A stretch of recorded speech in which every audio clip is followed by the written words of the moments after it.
આપણા દેશમાં એટલે કે ભારતમાં આજે લગભગ 140 કરોડથી પણ વધુ લોકોની વસ્તી છે.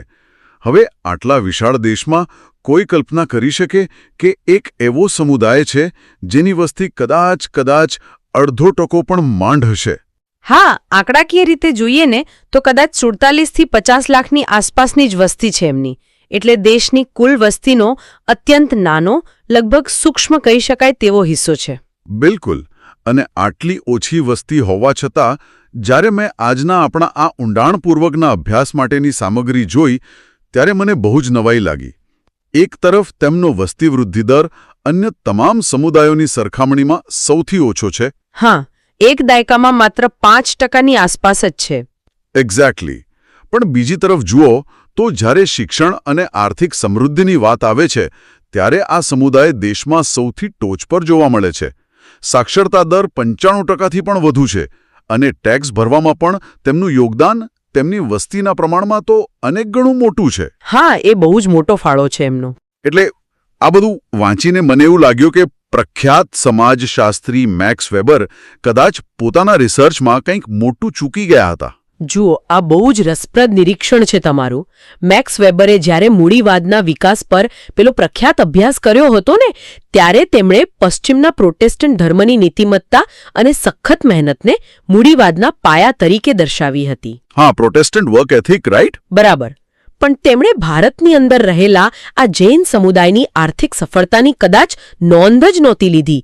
પ્રોટેસ્ટન્ટ ધર્મની વિચારધારા અને જૈન ધર્મની વિચારધારા આ બંને તદ્દન અલગ છે. છતાં પણ જૈનોએ જે અકલ્પનીય આર્થિક અને સામાજિક સફળતા મેળવી છે તે કોઈ સામાન્ય સિદ્ધિ નથી. સાચી વાત છે. તો પછી સ્વાભાવિક રીતે જ પ્રશ્ન એ થાય છે કે આ સમુદાયનું, જો આધુનિક ભાષામાં કહું તો એમનું સોફ્ટવેર શું છે? સોફ્ટવેર? હા, મતલબ કે જો કોઈ કમ્પ્યુટર આટલું અદ્ભુત આઉટપુટ આપતું હોય તો તેની પાછળ કોઈ બહુ જ પાવરફુલ પ્રોગ્રામિંગ હોવું જોઈએ, ખરું ને? ઓહ, એકદમ સાચી વાત. તો આજના સત્રમાં આપણું મિશન એ જ છે. આપણે ડોક્ટર વિકાસ દિવ્યકીર્તિના એક વિગતવાર વ્યાખ્યાન અને અન્ય સ્ત્રોતોના આધારે આ જ સોફ્ટવેરને ડીકોડ કરવાનો પ્રયાસ કરીશું. આપણે એ સમજવું છે કે આ પ્રાચીન જૈન દર્શન માત્ર કોઈ ધાર્મિક માન્યતા પૂરતું સીમિત નથી.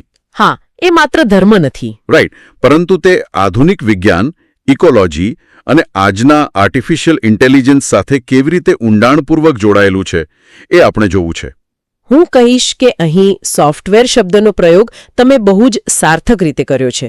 મનુષ્યનું શરીર એ એક હાર્ડવેર છે, પણ આપણે દુનિયાને કયા દ્રષ્ટિકોણથી જોઈએ છીએ, આપણી સમસ્યાઓને કેવી રીતે ઉકેલીએ છીએ અને વાસ્તવિકતાનું અર્થઘટન કેવી રીતે કરીએ છીએ તે આપણું સોફ્ટવેર છે.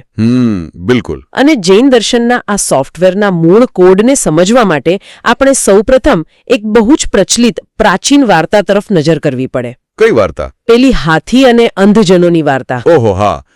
પેલી વાર્તા જેમાં 6 અંધ લોકો પહેલીવાર એક હાથીને સ્પર્શ કરીને એ સમજવાનો પ્રયાસ કરે છે કે હાથી કેવો દેખાય છે. હા, બસ એ જ વાર્તા. મેં આ વાર્તા બાળપણમાં સાંભળી હતી. મને યાદ છે ત્યાં સુધી જેને હાથીનો દાંત પકડ્યો તેને લાગ્યો કે આ તો કોઈ તીક્ષ્ણ ભાલો છે. જેના હાથમાં પૂંછડી આવી તે કહે છે કે આ તો દોરડું છે. બરાબર. અને જેને સૂંઢ પકડી તે એવું માની બેસે છે કે આ કોઈ જાડો અજગર છે. કોઈને કાન પંખા જેવો લાગે છે તો કોઈને પગ થાંભલા જેવો, અને પેટ એક મોટી દિવાલ જેવું લાગે છે. હા, એકદમ સાચું. હવે જુઓ, આ વાર્તા માત્ર કોઈ બાળ વાર્તા નથી, પણ તે જૈન જ્ઞાનમીમાંસાનો પાયો છે.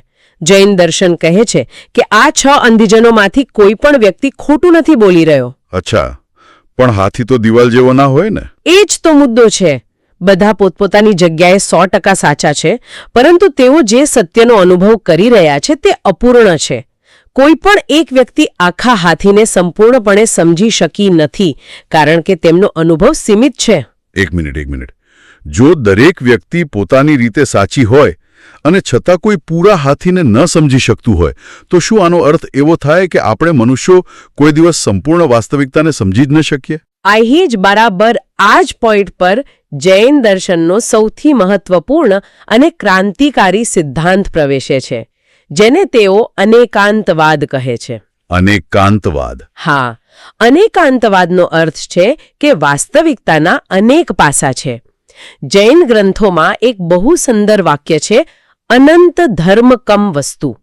એટલે કે દુનિયાની કોઈ પણ સામાન્યમાં સામાન્ય વસ્તુમાં પણ અનંત લક્ષણો અથવા અનંત ગુણો રહેલા છે.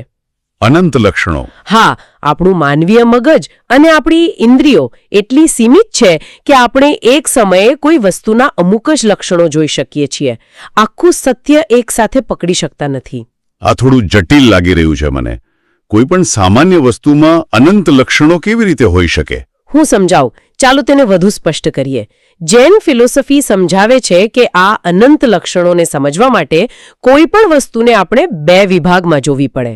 ઓકે. પ્રથમ છે નિત્ય, એટલે કે વસ્તુનો મૂળ સ્વભાવ જે કાયમ રહે છે, જેને ફિલોસોફીની ભાષામાં દ્રવ્ય કહેવાય છે. દ્રવ્ય. અચ્છા. અને બીજું છે અનિત્ય, એટલે કે વસ્તુના તે ગુણો જે સતત બદલાતા રહે છે, જેને પર્યાય કહેવામાં આવે છે. ટૂંકમાં કોઈ પણ વસ્તુ એક જ સમયે કાયમી પણ છે અને પરિવર્તનશીલ પણ છે. કાયમી પણ છે અને પરિવર્તનશીલ પણ છે. અચ્છા, શું આપણે આને કોઈ આધુનિક ઉદાહરણથી સમજી શકીએ? ધારો કે મારા હાથમાં રહેલો આ સ્માર્ટફોન. હા, ચોક્કસ. જો હું આ સિદ્ધાંતને આ ફોન પર લાગુ કરું તો ફોનનું જે હાર્ડવેર છે, તેની અંદર રહેલી સિલિકોન ચિપ છે, જે ધાતુ કે કાચ છે, તે નિત્ય અથવા દ્રવ્ય છે. ખરું ને? કારણ કે તે ત્યાં જ રહેવાનું છે, બદલાવાનું નથી. હા, એકદમ બરાબર. પણ આ ફોન ક્યારેક સાયલેન્ટ મોડ પર હોય છે, ક્યારેક રિંગ વાગતી હોય છે, ક્યારેક સ્ક્રીન ડાર્ક મોડમાં હોય છે, તો ક્યારેક બેટરી ફૂલ હોય છે કે લો હોય છે. આ બધા જે અલગ અલગ મોડ્સ છે તે સતત બદલાતા રહે છે. તો શું આ બદલાતા મોડ્સ એ પેલો પર્યાય છે? વાહ, આ ખરેખર એકદમ સચોટ અને આધુનિક રૂપક છે. હું કહેતી હતી ને કે સ્માર્ટફોનનું મૂળ દ્રવ્ય એ જ રહે છે, પણ તેના પર્યાય એટલે કે મોડ્સ ક્ષણે ક્ષણે બદલાય છે. તમે બરાબર પકડ્યું છે. અચ્છા, તો નિત્ય અને અનિત્ય બંને એક સાથે. હા, હવે આ વિચારને થોડો વધુ વિસ્તારથી જોઈએ. જૈન દર્શન આ પર્યાયને પણ બે ભાગમાં વહેંચે છે અને અહીં તેમની બુદ્ધિમત્તાનો સાચો પરિચય થાય છે. હજુ બે ભાગ? હા, તેઓ કહે છે કે કોઈ વસ્તુને પૂરેપૂરી સમજવા માટે માત્ર તેના પોતાના આંતરિક ગુણો એટલે કે સ્વપર્યાય જાણવા પૂરતા નથી. તમારે તેના બાહ્ય દુનિયા સાથેના જ સંબંધો, જેને પરપર્યાય કહેવાય છે, તે પણ સમજવા પડે. ઓહ, સમજી ગયો. એટલે કે જો મારે આ સ્માર્ટફોનને સંપૂર્ણ રીતે સમજવો હોય તો માત્ર તેના કેમેરાના મેગાપિક્સલ કેટલા છે કે પ્રોસેસરની સ્પીડ કેટલી છે એટલું જાણવું પૂરતું નથી. બિલકુલ નહીં. મારે એ પણ જાણવું પડે કે તે વાઈફાઈ રાઉટર સાથે કેવી રીતે જોડાય છે, સેલ્યુલર ટાવર સાથે તેનો સંબંધ કેવો છે, ઇન્ટરનેટના સર્વર સાથે તે ડેટા કેવી રીતે શેર કરે છે. એટલે કે મારે તેનું આખું નેટવર્ક કે ઇકોસિસ્ટમ સમજવું પડે. હા, અને આ વિચારને આપણે જો મોટા ફલક પર મૂકીએ ને તો સમજાય છે કે જૈન દર્શનનું આ હોલિસ્ટિક દ્રષ્ટિકોણ કેટલું મહાન છે. પશ્ચિમી જગતમાં છેક 1973માં નોર્વેના ફિલોસોફર આર્નિનેસે ડીપ ઇકોલોજીનો સિદ્ધાંત આપ્યો હતો. Deep ecology? હા, જેમાં તેમણે કહ્યું કે પ્રકૃતિમાં બધું જ એકબીજા સાથે જટિલ રીતે જોડાયેલું છે. તમે કોઈ એક વસ્તુને અન્યથી અલગ ન કરી શકો. પરંતુ વિચારો, હજારો વર્ષો પહેલા જૈન ફિલોસોફીએ કહી દીધું હતું કે વિશ્વની દરેક વસ્તુ અન્ય તમામ વસ્તુઓ સાથે કોઈને કોઈ રીતે સંબંધ ધરાવે છે. મતલબ કે એ લોકો હજારો વર્ષ આગળ હતા વિચારોમાં. બિલકુલ.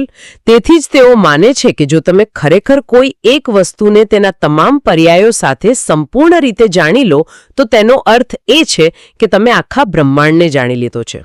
બાપરે, આ તો ખરેખર મન મોહી લે તેવો વિચાર છે.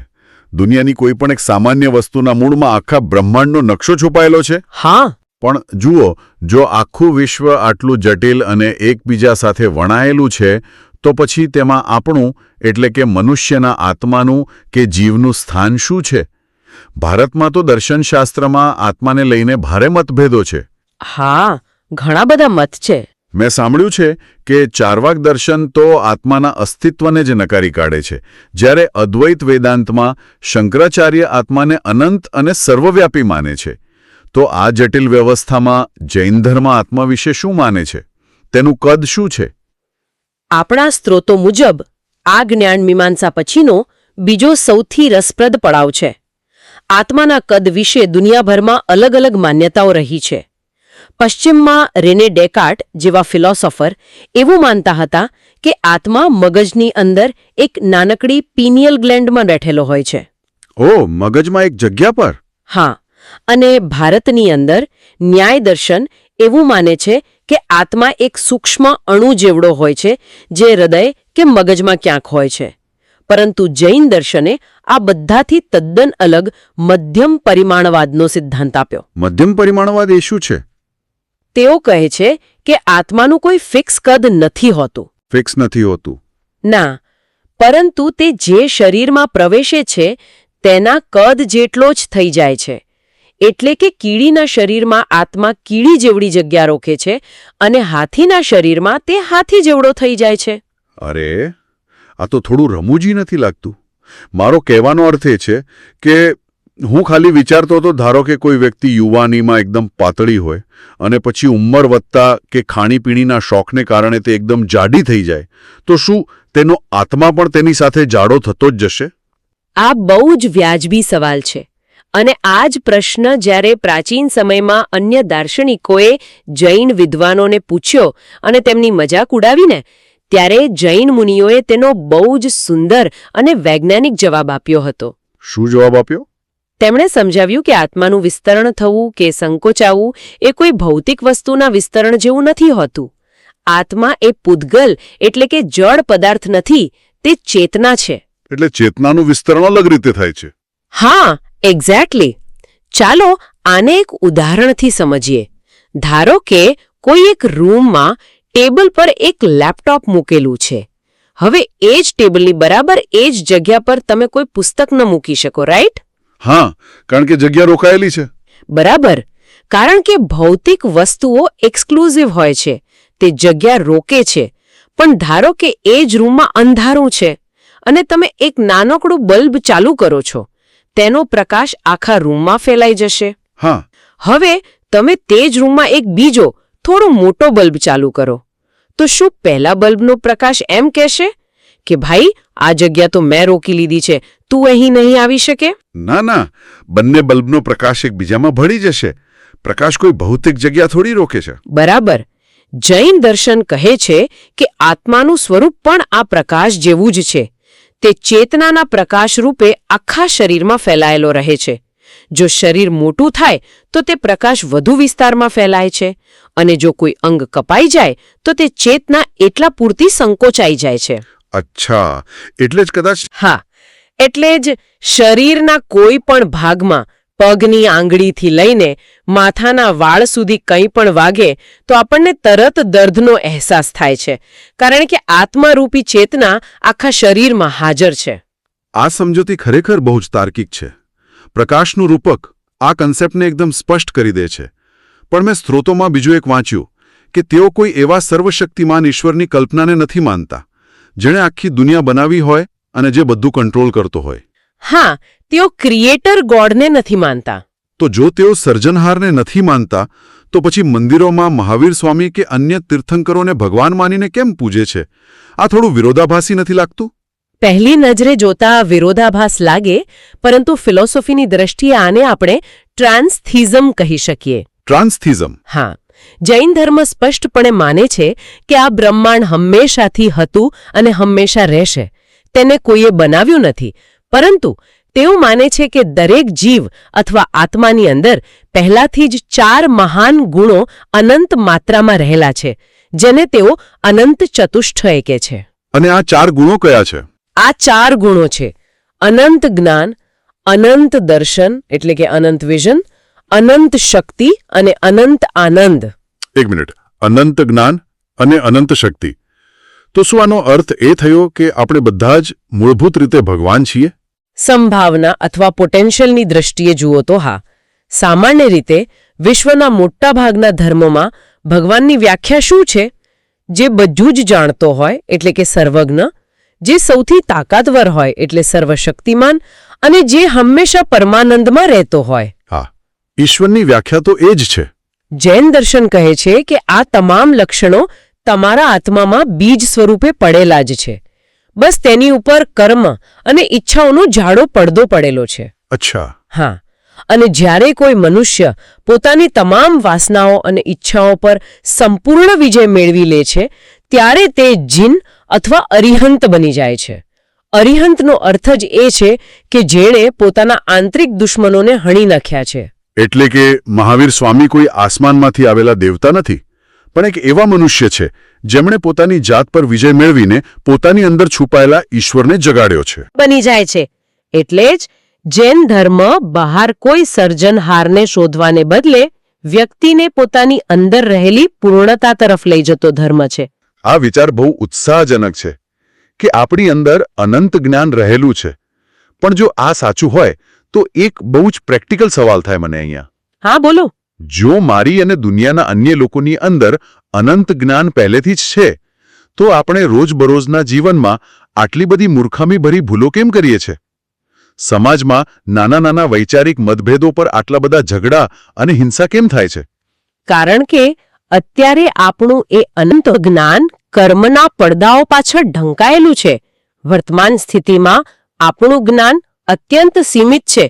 આપણે ફરીથી પેલા અંધજનો જેવા છીએ જે હાથીના માત્ર એક જ અંગને પકડીને બેઠા છે અને માની રહ્યા છીએ કે આપણું સત્ય જ આખું સત્ય છે. એક્ઝેક્ટલી. અને આ ઝઘડાઓને ઉકેલવા માટે જ જૈન જ્ઞાન મીમાંસાનો કદાચ સૌથી અદ્ભુત અને વ્યવહારિક સિદ્ધાંત શરૂ થાય છે, સ્યાદવાદ. હા, સ્યાદવાદ. આપણા સ્ત્રોતોમાં આના પર ઘણો ભાર મૂકવામાં આવ્યો છે. રોજબરોજના જીવનમાં આપણે જોઈએ છીએ કે લોકો દરેક વાતમાં ફૂલ ગેરંટી આપતા હોય છે. આ શેર બજાર તો આમ જ જશે, મારી ગેરંટી. અથવા આ પોલિટિકલ પાર્ટી દેશને બચાવશે, હું 100% ખાતરીથી કહું છું. હા, લોકો બહુ જલ્દી જજમેન્ટ પર આવી જાય છે. રાઈટ. જ્યારે સ્યાદવાદ કહે છે કે આપણે કોઈ પણ દાવો કરીએ તો તેની આગળ સ્યાત એટલે કે સાપેક્ષ રૂપે અથવા રિલેટિવલી લગાવવું જોઈએ. આ સાપેક્ષતા સમજવી બહુ જરૂરી છે. પશ્ચિમી ફિલોસોફીમાં પાયરો કે ડેવિડ હ્યુમ જેવા દાર્શનિકો થઈ ગયા જેમણે સ્કેપ્ટિસિઝમ એટલે કે શંકાવાદનો સિદ્ધાંત આપ્યો હતો. શંકાવાદ એટલે બધી વાતમાં ડાઉટ કરવાનો? હા, તેઓ કહેતા કે આપણે કશું જ ચોક્કસપણે જાણી શકતા નથી, બધું જ શંકાસ્પદ છે. કદાચ આપણે બધા અત્યારે માત્ર સ્વપ્ન જ જોઈ રહ્યા હોઈએ. પરંતુ જુઓ, સ્યાદવાદ આવો નિરાશાવાદી શંકાવાદ નથી. સ્યાદવાદ આપણને બૌદ્ધિક નમ્રતા એટલે કે ઇન્ટેલેક્ચ્યુઅલ હ્યુમિલિટી શીખવે છે. તે એમ નથી કહેતો કે તમે ખોટા છો. તે એટલું જ કહે છે કે મારા મર્યાદિત દૃષ્ટિકોણથી અને અમુક ચોક્કસ સંજોગોમાં જ આ વાત સાચી હોઈ શકે છે. અરે, આ તો આલ્બર્ટ આઇન્સ્ટાઈનની થિયરી ઓફ રિલેટિવિટી જેવું જ લાગે છે. હા, બિલકુલ એવું જ છે. આઇન્સ્ટાઈને સમજાવ્યું હતું કે જો બે ટ્રેન એક જ દિશામાં 100 કિલોમીટરની ઝડપે જતી હોય તો એક ટ્રેનમાં બેઠેલા વ્યક્તિને બીજી ટ્રેન એકદમ સ્થિર ઊભેલી લાગશે, પણ જો પ્લેટફોર્મ પર ઊભેલો કોઈ માણસ તેને જોશે તો તેને તે 100ની ઝડપે જતી દેખાશે. સાચું છે. ટ્રેનની વાસ્તવિકતા એક જ છે, પણ તમે ક્યાં ઊભા છો, તમારી ફ્રેમ ઓફ રેફરન્સ શું છે, તેના આધારે તમારું સત્ય બદલાઈ જાય છે. બહુ સરસ. આ ઉદાહરણ સ્યાદવાદને સમજવા માટે શ્રેષ્ઠ છે.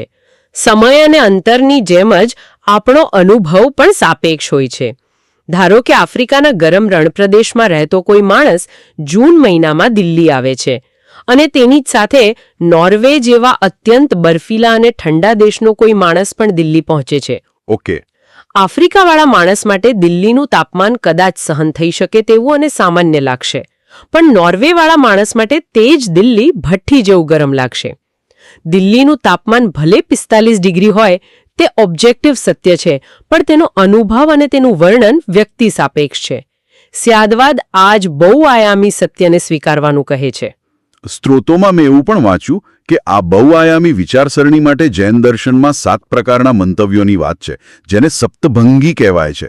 આ સપ્તભંગી શું છે? સપ્તભંગી એટલે સત્યને વ્યક્ત કરવાની 7 અલગ અલગ રીતો. જ્યારે આપણે કોઈ વાત પર ચર્ચા કરીએ ત્યારે સામાન્ય રીતે આપણે ફક્ત 2 જ ઓપ્શન વિચારીએ છીએ, હા અથવા ના. હા, બ્લેક એન્ડ વ્હાઇટ. બરાબર.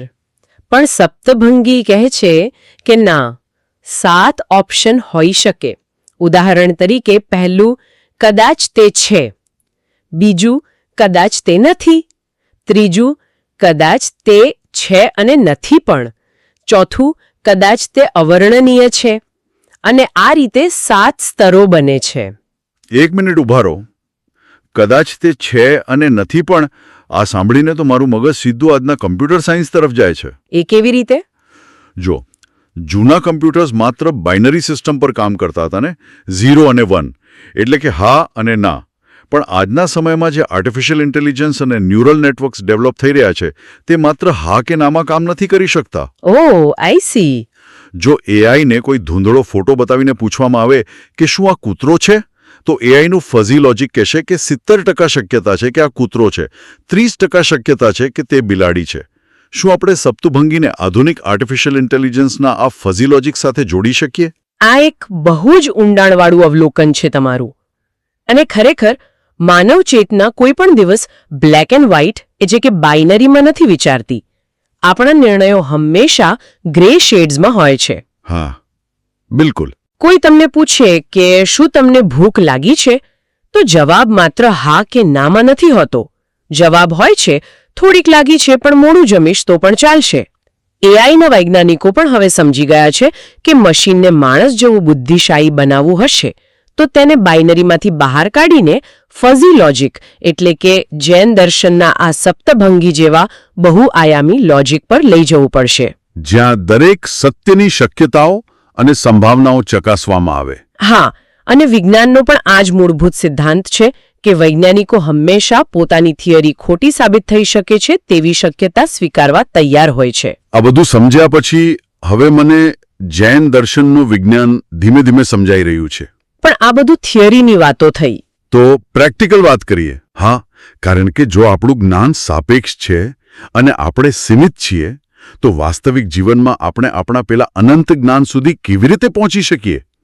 આપણે આ કર્મના બંધનમાંથી મુક્ત કેવી રીતે થઈ શકીએ? આના માટે આપણે જૈન દર્શનના કર્મના વિજ્ઞાનને સમજવું પડે. મોટાભાગના ધર્મોમાં કર્મ એક અદૃશ્ય ફિલોસોફી છે અથવા તો ભગવાનના ચોપડામાં લખાતો કોઈ હિસાબ છે. હા, પેલો ચિત્રગુપ્તનો ચોપડો. બરાબર. પણ જૈન દર્શનમાં કર્મ કોઈ અમૂર્ત ખ્યાલ નથી. તેઓ કર્મને પૂદગલ એટલે કે સૂક્ષ્મ ભૌતિક કણો માને છે જે આખા બ્રહ્માંડમાં ફેલાયેલા છે. અને જ્યારે આપણે કોઈ સારો કે ખરાબ વિચાર કરીએ છીએ ત્યારે તે કર્મના કણો મેગ્નેટની જેમ આપણા આત્મા સાથે ચોંટી જાય છે. કર્મના કણો આત્મા સાથે ચોંટી જાય છે, પણ આત્મા તો ચેતના છે, ભૌતિક નથી. તો પછી ભૌતિક ધૂળ જેવા કર્મ આત્માને કેવી રીતે ચોંટી શકે? આ પ્રશ્નનો જવાબ બહુ સરસ છે. અરે હા, મને યાદ આવ્યું. મેં સ્ત્રોતમાં આ વિશે એક બહુ જ મસ્ત રૂપક વાંચ્યું હતું. એવું કહેવાય છે કે જો કોઈ વ્યક્તિ કોરા શરીરે માત્ર ધૂળવાળા રસ્તા પર ચાલીને બહાર આવે તો તે પોતાના કપડાં અને શરીર ખંખેરી શકે છે અને બધી ધૂળ ઉડી જશે. હા, સાચી વાત. પણ જો એ જ વ્યક્તિ આખા શરીર પર તેલની માલિશ કરીને એ ધૂળવાળા રસ્તા પર જાય તો શું થશે? બધી જ ધૂળ તેના શરીર પર ચીપટી જશે. સ્ત્રોત સમજાવે છે કે આપણા ગુસ્સા, લોભ, મોહ અને ઈચ્છાઓ, જેને જૈન ધર્મમાં કશાય કહેવામાં આવે છે, તે આ તેલ સમાન છે. એકદમ પરફેક્ટ એક્ઝામ્પલ. જ્યાં સુધી આપણા મનમાં આ કશાયરૂપી તેલ છે ત્યાં સુધી કર્મના કણો આપણા આત્મા સાથે ઝઘડાયેલા રહેશે. તમારું આ તેલ અને ધૂળનું રૂપક એકદમ સચોટ છે. કશાય એ જ એડહેસિવ અથવા ગુંદર છે જે કર્મને આત્મા સાથે બાંધી રાખે છે. અને હવે રસપ્રદ વાત એ છે કે આ તેલને સાફ કેવી રીતે કરવું? હા, મેઇન પ્રશ્ન તો એ જ છે. આ બંધનમાંથી મુક્તિ મેળવવા માટે જૈન ધર્મ ત્રિરત્નનો માર્ગ બતાવે છે. સમ્યક દર્શન એટલે કે સાચી શ્રદ્ધા, સમ્યક જ્ઞાન એટલે સાચું જ્ઞાન અને સમ્યક ચરિત્ર એટલે સાચું આચરણ. આ ત્રણેયનું એકસાથે પાલન થવું જરૂરી છે. આચરણના ભાગરૂપે જ પેલી 5 વ્રતોની વાત આવે છે ને. અહિંસા, સત્ય, અસ્તેય એટલે કે ચોરી ન કરવી, બ્રહ્મચર્ય અને અપરિગ્રહ એટલે કે જરૂર કરતાં વધુ સંગ્રહ ન કરવો. હા, બિલકુલ. પણ મને એ કહો કે આમાં અહિંસા પર સૌથી વધુ ભાર કેમ છે? અને તેમની અહિંસા તો અત્યંત સૂક્ષ્મ સ્તરની છે. મેં જોયું છે કે તેઓ અમુક શાકભાજી પણ નથી ખાતા. જો દુનિયાના અન્ય ધર્મો મનુષ્યો કે મોટા પ્રાણીઓ પૂરતી અહિંસા શીખવે છે, પણ જૈન ધર્મ વનસ્પતિ અને સૂક્ષ્મ જીવો સુધી અહિંસાને લાગુ કરે છે. તેઓ જીવોને 5 વર્ગમાં વહેંચે છે. 1 ઇન્દ્રિયવાળા જીવો જેમ કે વનસ્પતિ, ત્યાંથી લઈને 5 ઇન્દ્રિયવાળા જીવો સુધી. અચ્છા. તમે જોયું હશે કે જૈન ધર્મ પાળનારા લોકો મૂળિયાવાળા શાકભાજી એટલે કે બટાકા, ડુંગળી, લસણ ખાવાનું ટાળે છે, કારણ કે તેને જમીનમાંથી ઉખાડવાથી માત્ર તે છોડનો નાશ નથી થતો, પરંતુ તેમાં રહેલા અસંખ્ય સૂક્ષ્મ જીવોની હત્યા થાય છે. બહુ માઇક્રો લેવલની વાત છે આ. એટલું જ નહીં, તેઓ પાણી પણ ગાળીને અને ઉકાળીને પીવાનો આગ્રહ રાખે છે. આ પાછળનું કારણ માત્ર અન્ય જીવોને બચાવવાનું નહીં, પણ આ પ્રકારની હિંસા કરવાથી પોતાના આત્મા પર જે ભારે કર્મો ચોંટે છે, પેલું તેલ લાગે છે, તેનાથી બચવાનો આ મુખ્ય માર્ગ છે. ઓકે, આ બધું જીવન કેવી રીતે જીવવું તે માટે તો સમજી શકાય તેવું છે, પણ સ્ત્રોતોનો અભ્યાસ કરતા સમયે મને એક એવો વિષય જોવા મળ્યો જેણે મને ખરેખર થોડો વિચારતો કરી દીધો. કયો વિષય? મેં સલ્લેખના અથવા સંથારો પ્રથા વિશે વાંચ્યું, જેમાં જીવનના અંતિમ તબક્કે વ્યક્તિ સ્વેચ્છાએ અન્ન અને જળનો સંપૂર્ણ ત્યાગ કરી દે છે અને ધીમે ધીમે મૃત્યુને ભેટે છે. હું થોડો પુશબેક કરવા માંગુ છું અહીંયા. શું આજના આધુનિક સમયમાં આ પ્રથા ખરેખર વ્યવહારિક છે? ઘણા લોકો આને આત્મહત્યા ગણીને તેની આકરી ટીકા પણ કરે છે. હું સમજી શકું છું કે આ એક જટિલ અને ચર્ચાસ્પદ મુદ્દો છે. કાયદાકીય રીતે ભારતમાં આના પર ભૂતકાળમાં સુપ્રીમ કોર્ટ અને હાઈકોર્ટના સ્તરે લાંબી ચર્ચાઓ થઈ ચૂકી છે. પરંતુ જો આપણે ફિલોસોફી અને મનોવિજ્ઞાનની દ્રષ્ટિએ આનું તટસ્થ વિશ્લેષણ કરીએ ને, તો આત્મહત્યા અને સલ્લેખના વચ્ચે આસમાન જમીનનો તફાવત છે. કેવી રીતે? બંનેમાં જીવ તો જાય જ છે ને. જુઓ, આત્મહત્યા એ નિરાશા, ડિપ્રેશન કે આવેગમાં જીવનથી ભાગવા માટે લેવાયેલું પગલું છે, જ્યારે સલ્લેખના એક સંપૂર્ણ શાંત, સ્થિર અને સભાન અવસ્થામાં લેવાયેલો નિર્ણય છે. એટલે કે જ્યારે કોઈ વ્યક્તિને એવું લાગે કે હવે તેણે પોતાની તમામ જવાબદારીઓ પૂરી કરી લીધી છે અને તેનું શરીર હવે એટલું વૃદ્ધ કે બીમાર થઈ ગયું છે કે તે ધર્મધ્યાન નથી કરી શકતો, ત્યારે તે કોઈપણ જાતના ડર કે ગુસ્સા વિના શાંતિથી જીવનને વિદાય આપે છે. બરાબર. આધુનિક દુનિયાના સંદર્ભમાં જોઈએ તો અને યુરોપના કેટલાક દેશોમાં પ્રચલિત રાઇટ ટુ ડાય એટલે કે મૃત્યુનો અધિકાર અથવા એક્ટિવ યુથેનેશિયા સાથે સરખાવી શકાય. હા, રાઇટ ટુ ડાયની ચર્ચા તો અત્યારે ગ્લોબલ લેવલે થઈ રહી છે. મેડિકલ સાયન્સ આજે માણસને વેન્ટિલેટર પર મહિનાઓ સુધી જીવતો રાખી શકે છે, પણ શું તે જીવન ગૌરવપૂર્ણ છે? ટર્મિનલી ઇલ દર્દીઓને જ્યારે ગૌરવપૂર્ણ રીતે અને પીડામુક્ત મૃત્યુ પસંદ કરવાનો અધિકાર આપવામાં આવે છે, ત્યારે તે સ્વીકાર્ય ગણાય છે? એ દ્રષ્ટિએ જોઈએ તો આ પ્રેક્ટિકલ લાગે છે. સલ્લેખના પણ જો કોઈ પણ પ્રકારના સામાજિક કે કૌટુંબિક દબાણ વિના સંપૂર્ણ સ્વેચ્છાએ કરવામાં આવે, તો તે મૃત્યુનો ડર કાઢીને તેને એક આધ્યાત્મિક મહોત્સવ બનાવવાની પ્રક્રિયા છે. આ આખી ચર્ચા પછી મને સમજાયું કે આ નાનકડો સમુદાય આટલો સફળ કેમ છે. તેમનું આખું સોફ્ટવેર એક અલગ જ લેવલ પર પ્રોગ્રામ થયેલું છે. જી બિલકુલ. ચાલો આજના આ સત્રનો સારાંશ કાઢીએ. આપણે જોયું કે અનેકાંતવાદ આપણને એ શીખવે છે કે દુનિયા બહુઆયામી છે. કોઈ પણ વસ્તુને એક જ નજરે ન જોવી જોઈએ. સાચી વાત. સ્યાદવાદ આપણને આપણા વિચારોમાં અને વાણીમાં બૌદ્ધિક નમ્રતા શીખવે છે, જેથી આપણે બીજાના મંતવ્યોનો સ્વીકાર કરી શકીએ. અને અહિંસા તથા કર્મના વિજ્ઞાન દ્વારા આપણને પર્યાવરણ અને તમામ જીવો પ્રત્યે અદ્ભુત કરુણા જાળવતા શીખવા મળે છે. અને હા, આપણે પેલા તેલ અને ધૂળવાળા કર્મના રૂપકની વાત કરી હતી ને? હા, કશાયવાળું રૂપક. તો આ કર્મના તેલને સાફ કરવા માટે જૈન ધર્મમાં એક બહુ જ સુંદર વ્યવસ્થા છે, જેનો ઉલ્લેખ કર્યા વિના ચર્ચા ખરેખર અધૂરી ગણાશે. તે છે તેમનું પર્વરાજ પર્યુષણ. ઓ હા, અને ખાસ કરીને તેનો અંતિમ દિવસ એટલે કે ક્ષમાપના પર્વ, જ્યાં તેઓ મિચ્છામી દુક્કડમ કહે છે. હા, વર્ષમાં એકવાર પોતાના તમામ અહંકારને અને કશાયોને બાજુ પર મૂકીને જાણતા અજાણતા દુભાવેલી કોઈ પણ વ્યક્તિની લાગણીઓ માટે હૃદયપૂર્વક ક્ષમા માંગવાની આ પ્રથા અદ્ભુત છે. આધુનિક મનોવિજ્ઞાનની ભાષામાં કહીએ તો માનવીય સંબંધોને સુધારવા અને માનસિક શાંતિ મેળવવા માટે આ કદાચ વિશ્વની શ્રેષ્ઠ થેરેપી છે. બિનજરૂરી ઈગોનો બોજ લઈને ફરવા કરતા માફી માંગીને મનને અને આત્માને હળવો કરી દેવો, રાઈટ? હા, બિલકુલ. આ ખરેખર અદ્ભુત છે. તો આ બધાનો અંતિમ અર્થ શું છે? આ આખી ચર્ચા પરથી આપણે શું શીખી શકીએ? જરા કલ્પના કરો, આજના સમયમાં દુનિયાભરમાં કેટલા બધા વૈશ્વિક સંઘર્ષો અને યુદ્ધો ચાલી રહ્યા છે. આપણે રોજ જોઈએ છીએ કે સોશિયલ મીડિયા પર નાની નાની વાતોમાં લોકો એકબીજાના દુશ્મન બની જાય છે. હા, સોશિયલ મીડિયા પર તો નાની વાતનું વતેસર થઈ જાય છે. બરાબર. તો જો આપણે બધા એક ક્ષણ માટે માત્ર એટલું જ સ્વીકારી લઈએ કે આપણે બધા પેલી વાર્તાના અંધજનોની જેમ વાસ્તવિકતારૂપી હાથીના માત્ર એક જ ભાગને સ્પર્શી રહ્યા છીએ. જો આપણે એ સમજી લઈએ કે સામેવાળાનો દૃષ્ટિકોણ પણ સાપેક્ષ રૂપે સાચો હોઈ શકે છે